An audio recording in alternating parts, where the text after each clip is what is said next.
Pakistan iyo ururka Taliban ee haya talada dalka Afghanistan ayaa mar kale isku farasaaray xuduudda ay labada dal wadaagaan ee magaalada Jamman, halka oo la warinayo inay si dhaqso ah u xoogeysanayso xiisadda u dhaxaysa labada dal ee soo bilaabatay Khamiistii asbuucii hore. Muuqaallo ay baahisay warbaahinta Afghanistan ayaa lagu arkay u diyaargarow xoogan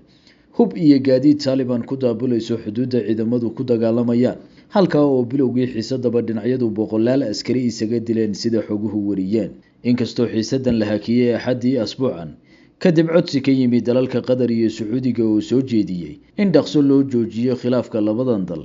haddana lama furin xuduudaha labada wadan, kuwa oo xirnaa ilaa xiisadu shalay gelinkii dambe dib u qaraxday. Dhamaadkii asbuucii hore Taliban ayaa sheegtay inay weerartay fariisimo badan oo ay xuduudda ku leeyihiin ciidamada Pakistan, halka oo ay ku dileen ku dhawaad 60 askari oo militariga Pakistan ah. Ha yeeshee Pakistan ayaa docdeeda beenisay sheekadan, waxaana ay sheegeen in kaliya 23 askari docdooda ka dhimatay, halka ay ku faaneen inay 200 oo askari oo ciidanka Taliban dileen. Afghanistan oo iska horimaadkan ka qarxay xuduudda labada dal iyadu bilowday, waxa ay horaantii sheegtay inay kaga jawaabayso weeraro Pakistan ka fulisay gudaha caasimadda Kabul ee Afghanistan iyo inay Pakistan ku xadgudubtay xuduud haweedka dalkan. Inkastoo Pakistan aysan sheegan isla markaana diidin eedeymahan, haddana xoguhu waxa ay wariyeen in Pakistan weeraro qarsoodi ah asbuucii hore ka fulisay gudaha Kabul, halka oo ay ku bartilmaameedsatay dagaalamayaasha kooxda lagu magacaabo TTP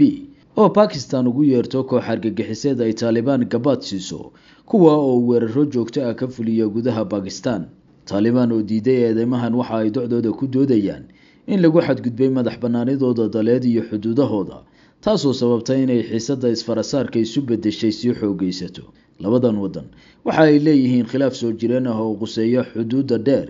buuraleyda ah ee ka kooban 1600 miles ee lagu magacaabo Durand Line. xuduuddaas lagu muransan yahay ayaana weligeedba ahayd xudunta khilaafka dalalkan deriska ah, waxaase hadda saaxadda khilaafka labada dhinac ku soo biiray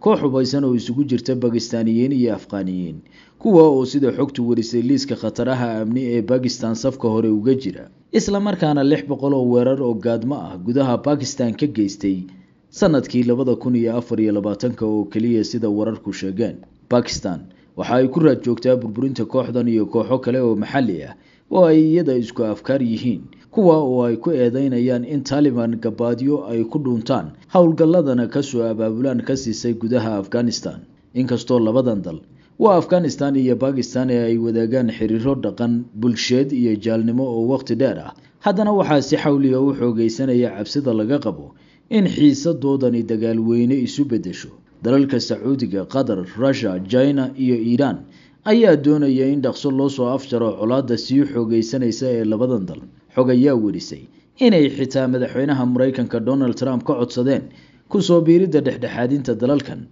kaasoo waagan ku caanbaxay wax uu ugu yeero qaboojinta colaadaha.